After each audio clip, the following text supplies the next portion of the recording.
సదాశివసమారంభాం శంకరాచార్యమధ్యమాం అస్మదాచార్యపర్యంతం వందే గురుపరంపరాం. హరి ఓం. శ్రీ గురుభ్యో నమః. హరి ఓం. పార్థాయ ప్రతిబోధితాం భగవతా నారాయణేన స్వయం వ్యాసేన గ్రథితాం పురాణమునినాం మధ్యే మహాభారతం. అద్వైతామృతవర్షిణీం భగవతీం అష్టాదశాధ్యాయినీం అంబ త్వామనుసందదామి భగవద్గీతే భవద్వేషిణీం. యం బ్రహ్మా వరుణేంద్ర రుద్రమరుతస్తున్వంతి దివ్యైస్తవైః వేదై సాంగపదక్రమోపనిషదై గాయంతి యం సామగాః. ధ్యానావస్థితతద్గతేన మనసా పశ్యంతి యం యోగినః. యస్యాంతం న విదుః సురాసురగణాః దేవాయ తస్మై నమః. ఓం శ్రీకృష్ణ పరబ్రహ్మణే నమః. వారం కార్యక్రమంలో భగవద్గీత జ్ఞానయజ్ఞంలో 128వ రోజు అధ్యయనానికి మీ అందరికీ స్వాగతం. భగవద్గీత 3వ షట్కం. అథ త్రయోదశోऽధ్యాయః క్షేత్రజ్ఞ విభాగయోగః. అంటే 13వ అధ్యాయం క్షేత్రజ్ఞ విభాగయోగం. భగవద్గీతలో 3 షట్కాలు ఉన్నాయి. ఒక్కొక్క షట్కం 6 అధ్యాయాలతో కూడుకుని ఉంటుంది. మొదటి షట్కం 1 నుంచి 6 అధ్యాయాలు. అందులో త్వంపద విశ్లేషణ. రెండవ షట్కం 7 నుంచి 12వ అధ్యాయం దాకా. అందులో తత్పద విశ్లేషణ. మూడవ షట్కం 13 నుంచి 18వ అధ్యాయం దాకా. అందులో అసిపద విశ్లేషణ. ఈ 3 షట్కాలు కలిసి తత్వమసి, తత్వం అసి ఆ మహావాక్యాన్ని విశ్లేషిస్తాయి. తత్ అంటే పరమాత్మ, త్వం అంటే జీవాత్మ, అసి అంటే ఐక్యం.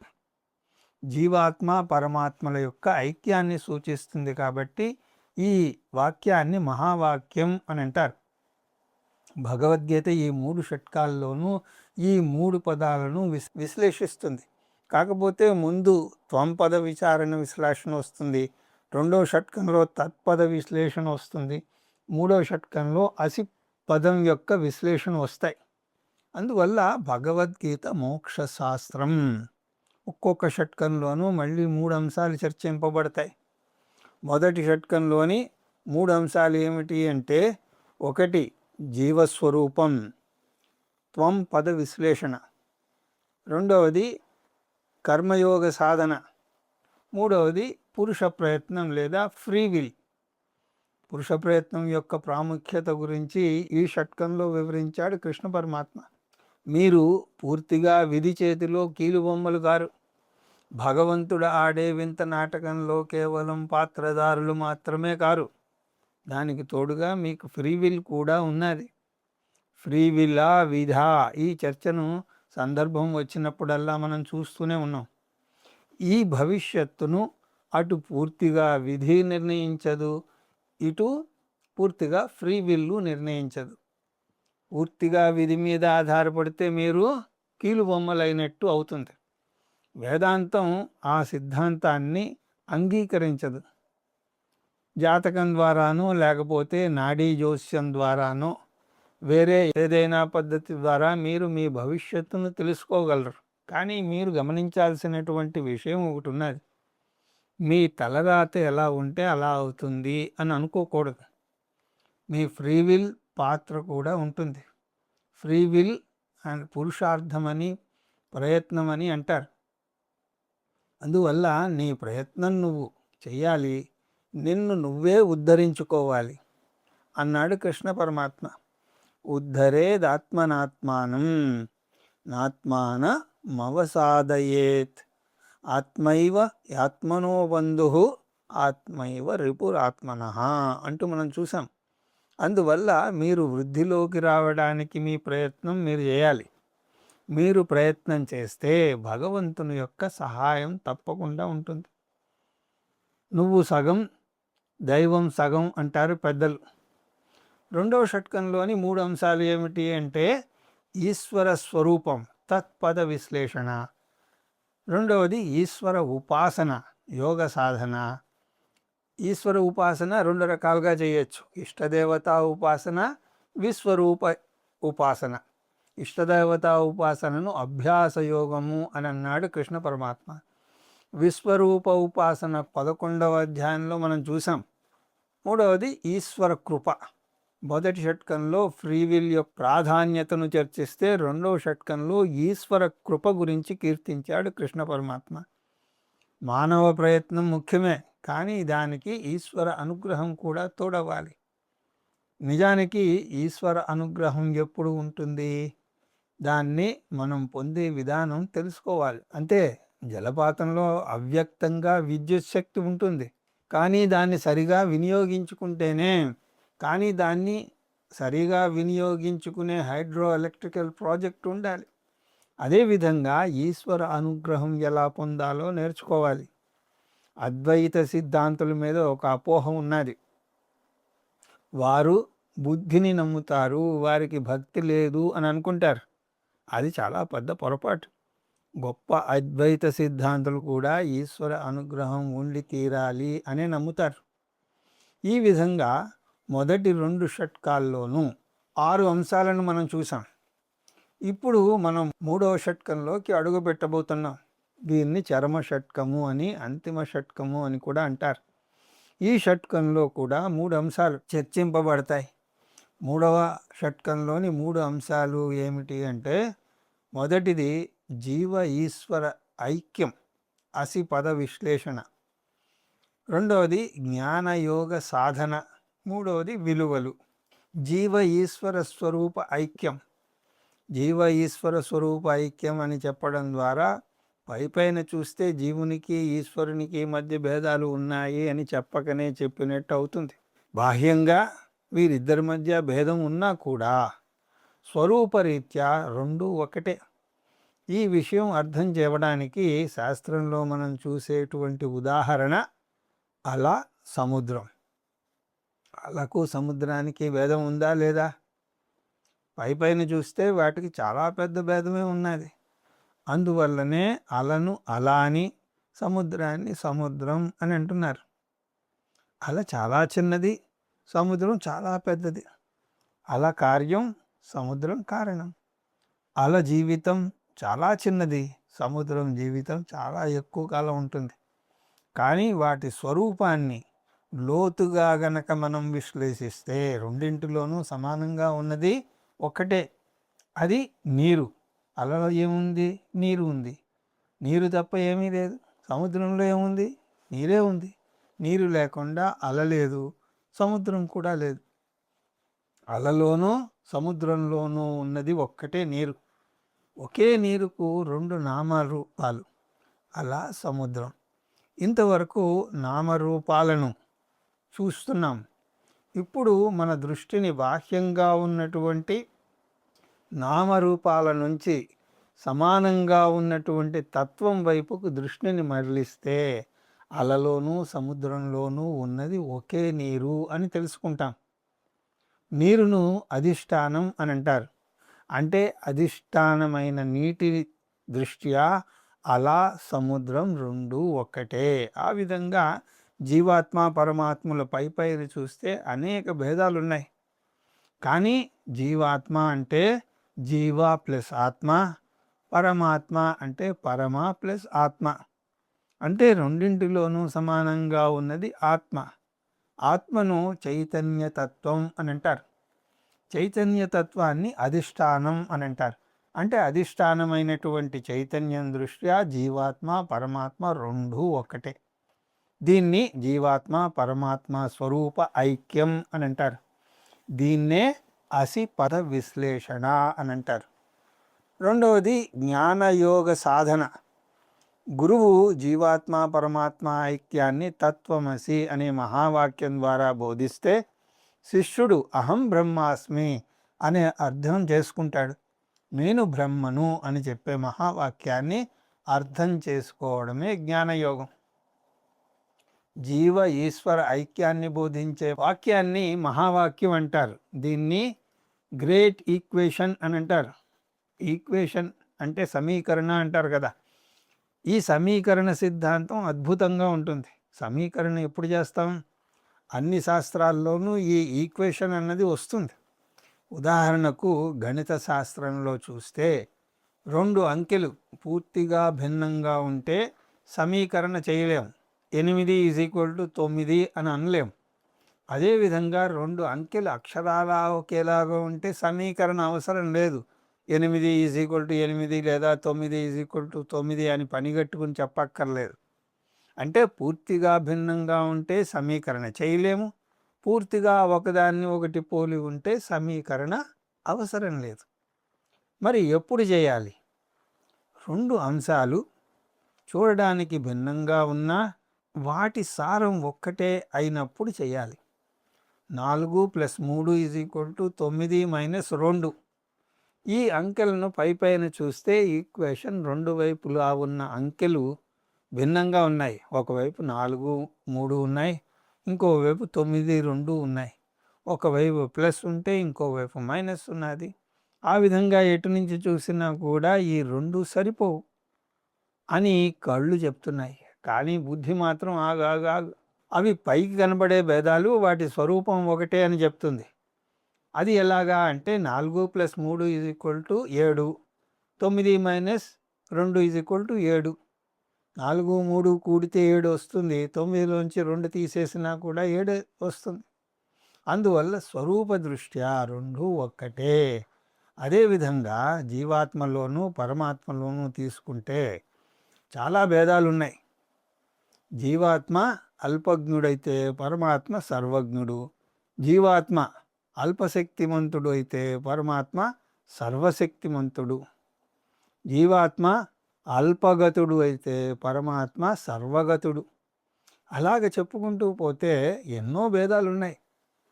నిజానికి భేదం పదం సరిపోదు. ఇద్దరూ ఒకరికి ఒకరు పూర్తిగా భిన్నంగా ఉన్నారు. జీవాత్మ సృష్టింపబడిన జీవి అయితే పరమాత్మ ఆ జీవిని సృష్టించినటువంటి సృష్టికర్త. జీవాత్మ భక్తుడైతే పరమాత్మ భగవంతుడు. కానీ శాస్త్రం ఈ భేదం 4 + 3 = 9 - 2 లాంటి భేదం అని అంటుంది. జీవాత్మలోనూ పరమాత్మలోనూ 5 అంశాలున్నాయి. జీవాత్మ పరమాత్మ తీసుకుంటే జీవాత్మలో స్థూల శరీరం, స్థూల ప్రపంచం, కారణ శరీరం, కారణ ప్రపంచం, ప్రతిబింబ చైతన్యం రెండింటిలోనూ ఉన్నది. బింబ చైతన్యం కూడా రెండింటిలోనూ ఉంది. మొదటి మూడింటిలో కూడా అలా సముద్రంలో లాగా చాలా వ్యత్యాసం ఉంది. వాటిలో ఉన్న వ్యత్యాసాల వల్ల వాటిలో ఉండేటువంటి ప్రతిబింబ చైతన్యంలో కూడా చాలా భేదం ఉంది. కానీ అంత చిన్న అలలోనూ అంత పెద్ద సముద్రంలోనూ ఒకటే నీరు అధిష్టానంగా ఉన్నట్టుగా అంత చిన్న జీవాత్మలోనూ అంత పెద్ద పరమాత్మలోనూ ఉన్న ఆత్మ అంటే బింబ చైతన్య పరంగా ఇద్దరూ ఒకటే. స్వరూప దృష్ట్యా జీవాత్మ పరమాత్మలు ఒక్కరే. దీన్ని జ్ఞానయోగం అని అంటారు. దీన్ని పొందడానికి వేదాంత శ్రవణ మనన నిధిధ్యాసలు చేయాలి. ఈ అంశాన్ని 13, 14, 15 అధ్యాయాల్లో చూస్తాం. ఇక మూడవది విలువలు. ఈ జ్ఞానయోగాన్ని జీర్ణించుకోవాలి అంటే ధార్మిక మనస్సు ఉండాలి. మనస్సు ధార్మికంగా లేకపోతే, మంచి విలువలు పెంపొందించుకోకపోతే, మనస్సు సంసిద్ధంగా లేకపోతే వేదాంత బోధ నేర్చుకుని కూడా ప్రయోజనం ఉండదు. ఎడారిలోని ఇసుకలో ఎంత గొప్ప విత్తనాలు నాటినా కూడా అవి మొలకెత్తవు. అలాగే మనస్సు అనే నేలలో జ్ఞానం అనే విత్తనాలు నాటాలి అంటే ఆ మనస్సు అనువుగా ఉండాలి. దానికి మంచి విలువలు తోడ్పడతాయి. ఏమిటా విలువలు అంటే కృష్ణ పరమాత్మే స్వయంగా చెప్తాడు. ఆ విలువలు ఏమిటో అన్ని అధ్యాయాల్లోనూ చెప్తాడు. 13, 14, 15 అధ్యాయాల్లో కొన్ని చెప్పి 16, 17 అధ్యాయాల్లో పూర్తిగా విలువలకే ఆ అధ్యాయాలను కేటాయిస్తాడు. ఈ విలువలను సద్గుణాలు అని అంటారు. ధర్మశాస్త్రంలో ఆత్మగుణాలు అని అంటారు. అదే వేదాంత పరిభాషలో చెప్పాలి అంటే సాధన చతుష్టయ సంపత్తి అని అంటారు. ఈ విలువలను 3 అంశాల్లో చర్చిస్తాడు కృష్ణ పరమాత్మ. అంటే 3వ షట్కంలో జీవ ఈశ్వర స్వరూప ఐక్యం, అసిపద విశ్లేషణ, జ్ఞానయోగ సాధన, అలాగే విలువల గురించినటువంటి బోధ ఉంటుంది. ఈ నేపథ్యంతో 3వ షట్కంలోకి అడుగు పెడదాం. 13వ అధ్యాయంతో ఈ షట్కం మొదలవుతుంది.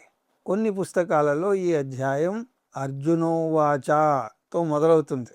మరికొన్ని పుస్తకాలలో భగవానువాచతో మొదలవుతుంది. అంటే ఆ ప్రశ్న ముందు ఉండకపోవచ్చు, తర్వాత ఎవరైనా కలిపి ఉండవచ్చు. ఆ వివరాలు మనకు అనవసరం.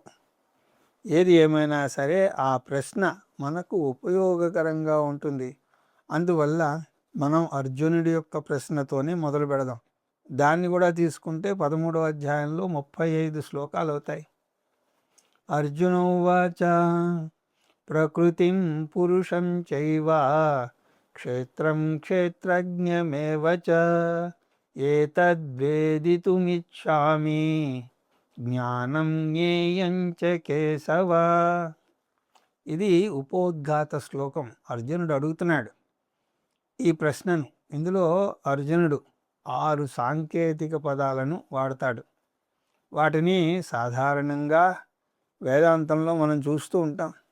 అలాంటి సాంకేతిక పదాలను పారిభాషిక శబ్ద అని అంటారు. మన లౌకిక విద్యలో కూడా అలాంటి పారిభాషిక శబ్దాలు ఉంటాయి. 6 పదాలు వాడి వాటి అర్థాలు చెప్పమంటున్నాడు అర్జునుడు. అవి ప్రకృతి, పురుష, క్షేత్రం, క్షేత్రజ్ఞ, జ్ఞానం, జ్ఞేయం. వీటిని జంట పదాలుగా చూడొచ్చు.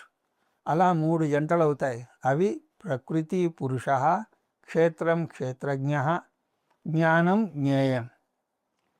ఏతద్వేదితుం ఇచ్ఛామి, ఆ పదాలు అర్థం తెలుసుకోవాలని ఉంది కేశవ, అంటే ఓ కృష్ణ. నిజానికి అర్జునుడు 6 పదాలను వాడినా కూడా కొన్ని పదాలకు అర్థం ఒకటే. ప్రకృతి అన్నా క్షేత్రం అన్నా ఒకటే. రెండింటి అర్థం భౌతిక ప్రపంచం. వాటి మధ్య సూక్ష్మ భేదాలు ఉన్నా కూడా ప్రస్తుతానికి వాటిని ఒక పదంగా మనం తీసుకోవచ్చు. భౌతిక ప్రపంచం అంటే స్థూల సూక్ష్మ ప్రపంచాలు 2 వస్తాయి. ప్రకృతిలోకి మనస్సు కూడా వస్తుంది. ఎందుకంటే మనస్సు కూడా పాంచభౌతికం అని శాస్త్రం చెప్తుంది. హార్మోన్లలో మార్పు వస్తే దాని ప్రభావం మనస్సు మీద కూడా ఉంటుంది. అంటే రాగద్వేషాలలో మార్పు వస్తుంది. దీన్ని బట్టి మనస్సు కూడా సూక్ష్మమైనటువంటి పదార్థమే అవుతుంది. శరీరం కూడా పాంచభౌతికమే. అందువల్ల ప్రకృతి లేదా క్షేత్రం అంటే ప్రపంచం, మనస్సు, శరీరాలు కూడా అందులో వస్తాయి. కృష్ణ పరమాత్మ ఈ విషయాన్ని తర్వాత వివరిస్తాడు.